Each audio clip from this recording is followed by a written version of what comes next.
see you. By the way, I saw your movie this weekend, and it's crazy now to see you because you're so, like, kind of... sickly looking. Well, you're kind of militaristic in a way. In the film, yeah. Yeah, and now you look like you again. Yeah. Which I think is a testament to your acting, which, by the way, my wife and I were going on and on and on about what a good actor you are. Thanks, Steve. Which is true. I mean, and you really do a lot of great movies. You did a weird thing, actually.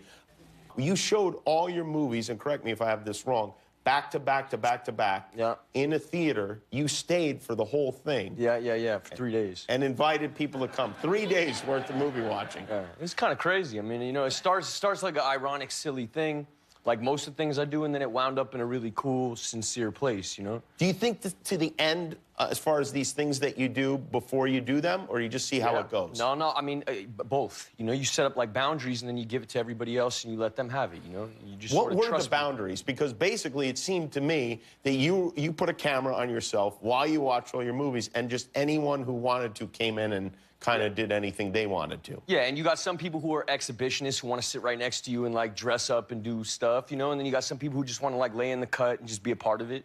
So it's really, you know, it's really open-ended. There's not a whole lot of boundaries other than you kind of got to wait in line, and that becomes its own part of the thing.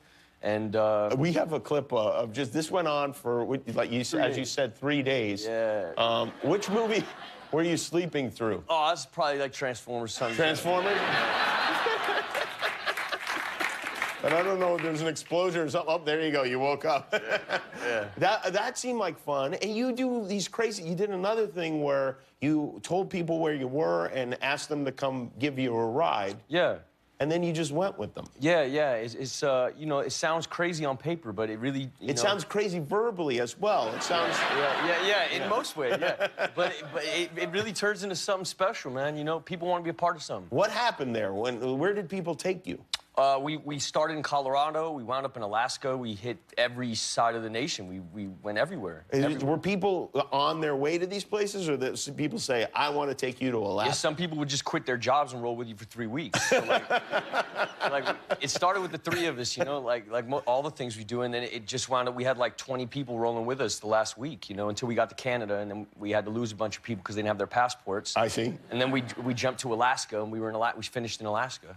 And were there people that you thought at some point, I got to get them now off this trip? I can't spend another day in a car with this guy. No, because it manages itself, you know? You'll never have to mouth up. It'll always be the group. The group manages itself, so you just sort of float, you know? You just let people do their thing. What are some of the other things you've done over the past year?